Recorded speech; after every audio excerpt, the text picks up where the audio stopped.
ছাত্রলীগের ভালো কাজগুলোকে গণমাধ্যমে প্রচার করার জন্য আহ্বান জানিয়েছেন তথ্য সম্প্রচার প্রতিমন্ত্রী মোহাম্মদ এ আরাফাত। বুধবার রাজধানীর মিরপুরের শহীদ সোহরাওয়ার্দী ইনডোর স্টেডিয়ামে বাংলাদেশ ছাত্রলীগের আয়োজনে ৬৪টি বিশ্ববিদ্যালয়ের অংশগ্রহণে বিএসএল আন্তঃবিশ্ববিদ্যালয় ইনডোর ক্রিকেটের উদ্বোধন অনুষ্ঠানে তিনি একথা জানান। তিনি বলেন, ৬৪টি বিশ্ববিদ্যালয়কে একত্রিত করে একটি গঠনমূলক বার্তা পৌঁছে দেওয়ার ছাত্রলীগের যে উদ্যোগ তা ধন্যবাদ পাওয়ার যোগ্য।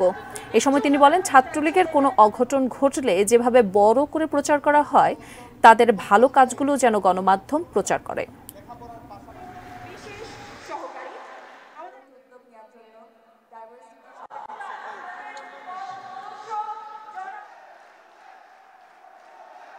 আমি আমার গণমাধ্যমের বন্ধুদের বলবো, বাংলাদেশ ছাত্রলীগের ভালো উদ্যোগগুলো, গঠনমূলক উদ্যোগগুলোকে আরো বড় আকারে আপনারা প্রচার করুন। ছাত্রলীগের নেতাকর্মীদের দায়িত্ব এবং দায় অনেক বেশি। আগামী দিনে স্মার্ট বাংলাদেশের চিন্তাকে বিস্তৃত করার মধ্য দিয়ে এই রাজনীতি, গঠনমূলক রাজনীতির মধ্যে ছাত্রলীগ আরো সম্পৃক্ত হবে।